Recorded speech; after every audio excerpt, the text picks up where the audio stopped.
نوامه 6 سالشه تو حجمه پستونک باباست. جرم حجمیشون بالاست. اصل مطلب. بله خیلی ممنون که اجازه دادین حضوری خدمتتون برسم. جلو بازو چند تا میزنی؟ بله من 6 سالم بود برای مسابقات پشت بازو چند تا؟ به عنوان نخبه رفتم برای المپیاد شیمی. پرس سینه. خب کشف استعداد شدم. اسکات. بله نمیزنی. معلومه. تو با چه جرأتی اومدی خواستگاری دختر من؟ میدونی دختر من در هفته چقدر کراتین مصرف میکنه؟ براش تامین میکنم. ببین پسر جان. بله.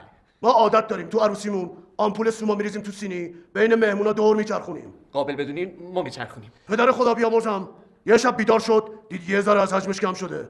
رفت یخچالو برداشت باهاش پرس سینه زد. یخچال افتاد روش. عمرشو داد به من. روحشون شاد باشه. ما یه همچین خانواده‌ای هستیم. این هدیه ناقابل برای دختر خانم محترم قابل بدونید. ببخشید کمه.